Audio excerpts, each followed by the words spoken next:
Pihak menganjur ingin memberikan soalan terakhir pada Al-Fadhil Ustaz Firanda.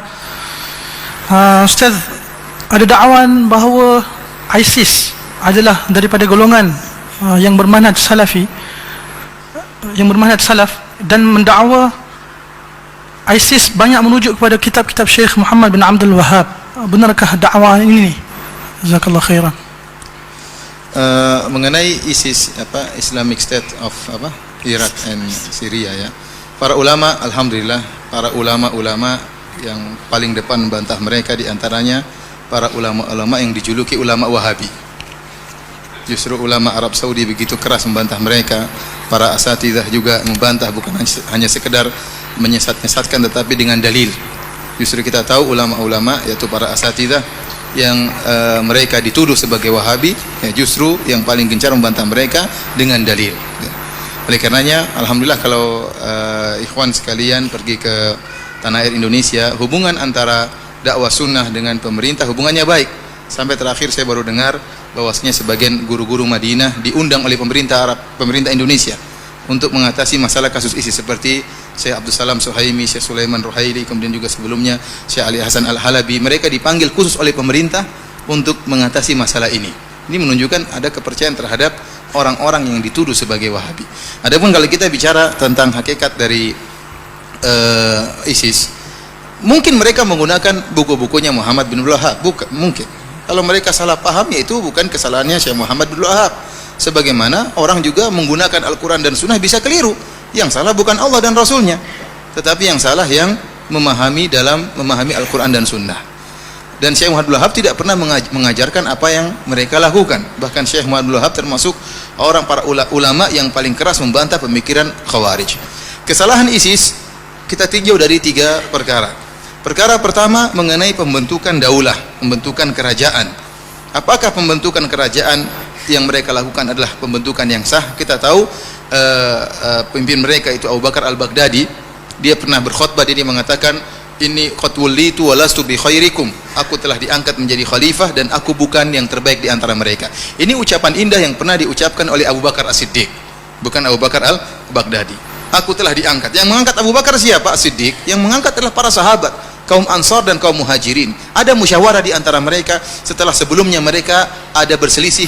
Kaum Muhajirin mengatakan ada pemimpin dari kami, kaum Ansar mengatakan ada pemimpin dari kami, kemudian mereka bersepakat untuk mengangkat Abu Bakar. Jadi ijma' para sahabat, ada musyawarah untuk mengangkat Abu Bakar As-Siddiq. Adapun Abu Bakar Al-Baghdadi, siapa angkat dia? Apakah ada 2000 orang kumpul-kumpul kemudian menjadikan satu khalifah, kemudian tegaklah negara Islam dunia? Apakah cara mendirikan khalifah seperti itu? Tidak ada pendirian khalifah tanpa musyawarah. Ya, kalau kita, apalagi ISIS sekarang bukan cuma khilafah di Irak dan Syam, tapi khilafah dunia. Dia telah memproklamirkan dirinya sebagai apa? Khilafah Islamiyah, sehingga menyeru orang-orang semua berbaiat. Bahkan sebagian orang-orang Indonesia berbaiat. Mereka di Indonesia, mereka berbaiat kepada Abu Bakar Al-Baghdadi, sehingga jadilah mereka khilafah dunia. Sekarang kita bilang kaum muslimin di dunia ini jumlahnya miliaran. Apakah cuma diwakili oleh 1000 orang, 2000 orang, 3000 orang? Ya. Apakah cara pemilihan khilafah seperti itu? Tidak pernah Islam mengajarkan dengan cara demikian. Yang kedua, kalau pemilihan khilafah caranya seperti yang dilakukan oleh ISIS, sudah ada khalifah-khalifah sebelum dia. Di tanah air Indonesia sudah ada khalifah-khalifah bayangan, ya, sebelum dia. Ya, kita bilang kalau begitu harusnya kamu terlambat, harusnya kau beriman kepada Khalifah Al-Andunisi, harusnya. Ya, dia bilang, oh tidak mau, saya tidak mau khalifah orang Melayu, maunya orang Arab. Ya, saya bilang, ya kalau begitu masing-masing kepada diri hawa nafsu. Menurut kamu kamu sah, menurut kamu mereka tidak sah, menurut mereka kamu tidak sah. Ya, terus yang sah yang mana? Padahal dalam aturan khalifah, kata Nabi SAW, wa in ja'a akhar fadribu unuqahu. Kalau ada khalifah yang kedua datang, maka sembelih khalifah yang kedua. Dia bilang kalau begitu ISIS harusnya disembelih oleh khalifah yang pertama, dan khalifah yang pertama masih ada di tanah air Indonesia. Saya tidak tahu di Malaysia ada khalifah juga atau tidak, ya, tapi mungkin ada. Jadi intinya pembentukan khalifah, kalau ternyata pembentukan khalifah ditinjau dari jumlah, maka saya katakan pada pejuang yang ada di Suriah lebih utama untuk membuat khalifah daripada mereka. Kenapa? Yang lebih duluan berjuang adalah para pemuda-pemuda yang ada di Suriah. Mereka lebih dahulu berjuang dan jumlah mereka lebih banyak. Mereka lebih utama untuk buat khalifah daripada Abu Bakar Al-Baghdadi. Namun mereka tidak. Mereka tidak mendirikan, mereka itu tidak begitu cara mendirikan khalifah. Oleh karenanya mendirikan khalifah bukan hanya kemudian kita kumpul-kumpul, sekarang kita kumpul berapa orang, kita angkat Ustadz Husani sebagai khalifah. Yang tidak bayat sama dia kafir. Repot kan seperti itu. Apakah cara khalifah? Akhirnya muncul berbagai macam khalifah. Jadi yang pertama dari sisi pendirian khalifah, dia tidak benar cara pendiriannya. Tidak ada pendirian khalifah tanpa musyawarah. Dia tidak mewakili miliaran muslim di dunia ini. Yang kedua, pada diri mereka ada ciri-ciri khawarij. Saya mungkin tidak berani mengatakan mereka khawarij, tapi banyak ulama yang mengatakan mereka khawarij. Namun saya berani mengatakan dalam diri mereka ada sifat-sifat khawarij. Di antaranya Rasulullah SAW menyebut tentang sifat-sifat khawarij. Rasulullah mengatakan hudatsaul asnan. Mereka itu anak-anak muda. Dan itu benar. Orang ISIS rata-rata anak-anak muda. Khalifahnya pun muda. Orang tuanya hampir tak ada. Rata-rata anak muda. Sebagaimana orang-orang khawarij. Yang kedua kata Nabi SAW, sufahaul ahlam. Orang-orang bodoh. Tidak ada ulama di antara mereka. Antum lihat apakah ada ulama dari ISIS? Ulama yang dikenal punya ilmu, punya karangan-karangan, tak ada. Bahkan sebagian syekh-syekh yang suka mengkafirkan Arab Saudi, yang juga memiliki pemikiran takfiri, suka mengkafirkan Arab Saudi, juga membantah mereka. Artinya takfiri mereka kebablasan, terlalu parah. Sampai syekh yang takfiri juga membantah mereka. Artinya tidak ada ulama mereka. Mana ulama mereka? Apakah pendirian daulah tanpa ada orang alim? Mana ulama mereka? Mana karyanya? Apakah ahlul hadis? Apakah ahlul fikih? Tidak ada dalam ISIS. Terus siapa yang membimbing mereka? Tidak ada yang membimbing mereka. Sementara syekh-syekh yang mereka agungkan membantah mereka. Mereka kumpulan anak-anak muda. Ini diantara ciri-ciri khawarij. Di antara ciri khawarij yang ada pada mereka, takfiri mereka yang luar biasa.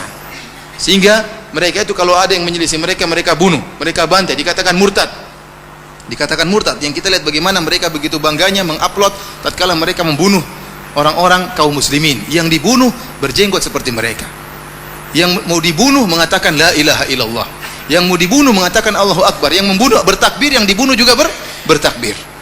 Dan mereka membunuh dengan sadis, ya. Bukan dengan pedang yang tajam, tapi dengan pisau yang mereka geret-geret seakan-akan tidak tajam.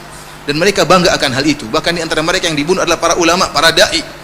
Apakah cara begini? Lihat kata Nabi SAW, la zawalud dunya indallahi ahwanu min qatli rajulin muslim. Hilangnya dunia ini lebih ringan di sisi Allah daripada terbunuhnya seorang muslim. Seorang muslim yang mengucapkan la ilaha illallah, seorang muslim yang sujud kepada Allah, kalau terbunuh lebih berat di sisi Allah daripada hancurnya dunia ini. Bagaimana kemudian muslim tersebut adalah seorang yang berjihad di jalan Allah Subhanahu wa taala? Bagaimana seorang muslim tersebut seorang dai? Bagaimana seorang muslim tersebut hafal Quran? Kemudian dibunuh dengan begitu mudahnya oleh orang-orang ISIS. Yang jadi masalah para pejuang yang ada di Suriah tatkala menyerang ISIS mereka ragu-ragu. Tapi ISIS membunuh mereka tidak ragu-ragu. Tidak ragu-ragu. Ini masalah yang mereka hadapi. Ini mereka muslim bagaimana? Sementara mereka timbak tidak memperdulikan. Jangankan seorang muslim, orang kafir saja yang muahad, yang punya perjanjian damai dengan kita, tidak boleh kita bunuh. Kata Nabi SAW, man qatala muahadan lam yarah raihatal jannah. Barang siapa membunuh seorang kafir yang punya perjanjian damai dengan kita, tidak akan cium bau surga. Itu orang kafir. Tidak semua orang kafir boleh dibunuh. Kemudian seorang muslim yang sedang berjihad, yang menghafal Quran, kemudian dibunuh oleh mereka dengan mudahnya, kemudian mereka bangga-banggakan. Oleh karenanya saya mendengar informasi dari sebagian ustadz yang pernah ke sana dan juga bersama para pejuang di Suriah, mereka mengatakan orang ISIS tidak punya tawanan. Orang ISIS nggak tahu kalau sekarang, kalau dahulu orang ISIS tidak punya tawanan. Setiap ada yang datang dibunuh, tidak ada dimaafkan, tidak ada tawanan. Yang datang mau bayar terlambat dibunuh. Jadi tidak ada. Luar biasa takfiri mereka, mudah mengkafirkan. Yang tidak membayat mereka dikafirkan. Ini pengkafiran seperti ini tidak pernah kita temukan, ya. Tidak pernah kita temukan selama saya berdakwah, ya. Tidak tahu kalau Ustaz Abu Ihsan beliau pernah punya pengalaman-pengalaman tersendiri, tapi selama saya hidup saya tidak pernah melihat ada pemikiran takfiri seperti ini yang terlalu berlebih-lebihan. Kemudian kesalahan yang ketiga, yang mereka merusak citra Islam, terutama cerita dakwah sunnah, yang mengerikan kita yang kena, sehingga setiap orang yang berjenggot dianggap ISIS. Dianggap ISIS. Setiap ada lihat orang jenggot, jangan-jangan ISIS. ISIS istrinya juga bercadar, itu bercadar siapa? ISIS. Kita dahulu pernah kena kasus teroris, kita yang berpakaian Islami dituduh teroris. Saya pernah jalan masuk sebuah mall di Indonesia sebelum kasus ISIS. Ada bom-bom itu, saya jalan sama istri saya bawa temannya juga perempuan, kita bawa anak-anak. Maka diperiksa luar biasa. Saya diperiksa. Ya, sebenarnya mungkin pikiran dia ini ustadz, ini istrinya dua, berarti teroris. Padahal itu teman istri saya. Maka istri saya dan teman saya marah. Kita bilang, Pak, kalau kita mau ngebom ngapain bawa anak-anak? Kita mau ngebom ini, ngapain kita bawa anak-anak? Tapi mereka begitu, mereka takut. Karena teroris seperti itu modelnya. Sampai terbuat di antara ciri-ciri teroris jenggotan, di antara ciri-ciri teroris celananya di atas mata kaki, di antara ciri teroris suka ke masjid. Sampai terus gitu, suka ke masjid berjamaah. Waduh. Repot. Yang jadi rusak adalah citra dakwah sunnah dan secara umum dakwah Islam. Bagaimana antum bayangkan orang kafir lihat ISIS, apakah dia akan masuk Islam? Lihat ISIS begini, Islam begini modelnya. Jangankan kita mau sesama dia dibunuh. Siapa yang mau Islam kalau begitu modelnya? Tidak ada yang masuk Islam, sehingga merusak citra Islam. Tidak ada Islam seakan-akan agama tidak ada rahmat, tidak ada kasih sayang. Mengerikan pemikiran seperti ini. Dan kita katakan bahwasanya kondisi hubungan antara muslimin dengan kafirin bukan satu kondisi. Mereka itu menganggap hubungan antara Islam dengan kafir cuma satu, kondisi perang terus.